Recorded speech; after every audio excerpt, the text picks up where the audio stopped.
Bonjour à tous, aujourd'hui nous voulons vous parler de l'IFS et vous rappeler les différents moyens d'accéder à ces environnements, donc le système de fichiers à plat enregistré dans des répertoires, à côté de la notion de bibliothèque qui représente le système de fichiers historique de l'IBMI.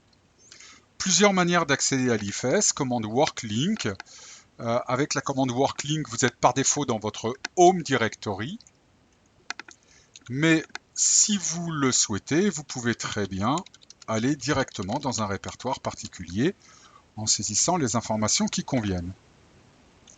Là, vous avez la possibilité, quand il s'agit de fichiers texte, d'éditer le fichier. Et puis sinon, d'interagir, option 4 pour supprimer, option 7 pour rebaptiser, etc., etc. Vous avez la possibilité de le faire aussi sous ACS avec l'option Système de fichiers intégré.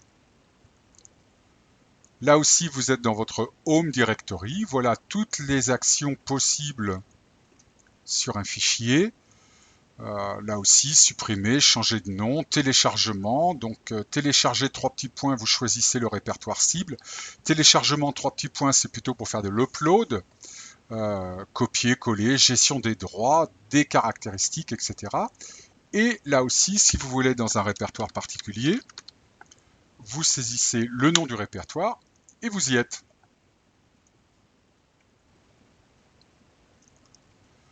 Vous avez la possibilité, si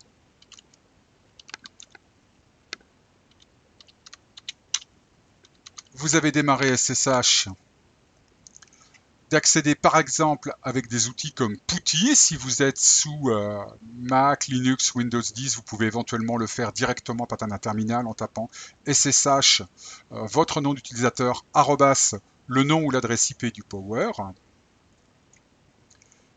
Ici, nous avons fait un échange de clés préalable qui fait qu'on n'a pas eu besoin de se loguer.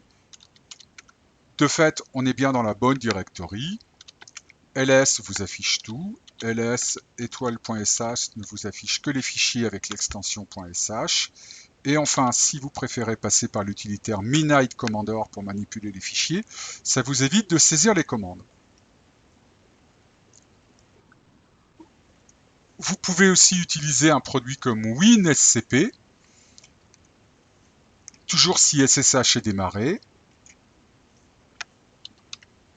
Là aussi, échange de clés préalable. Voilà, vous avez à gauche les fichiers sur votre poste de travail, à droite les fichiers sur l'IBMI.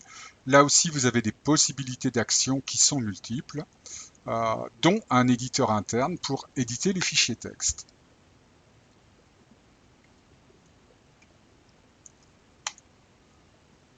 Enfin, RDI. Donc, RDI possède aussi un shell intégré, donc vraiment l'équivalent de PuTTY.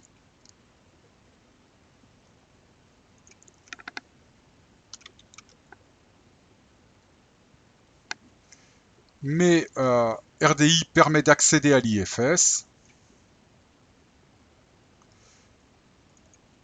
Énorme intérêt, RDI est basé sur Eclipse. Si vous avez des types de fichiers reconnus par Eclipse, vous en profiterez. Donc ici, un éditeur XML, colorisation syntaxique, on peut même y aller en mode conception. Ici, un fichier JSON. Là aussi, la colorisation syntaxique. Et enfin, dernier point, si vous tombez sur un fichier que RDI ne connaît pas, l'option éditeur système passera la main au système d'exploitation sur lequel il s'appuie dans mon environnement Windows. Et donc ici, ça lance par rapport à une vidéo Windows Media Player. Si vous venez en formation chez nous, on vous demandera de ne pas avoir ce comportement avec notre matériel, s'il vous plaît. Voilà, en vous souhaitant une très bonne journée.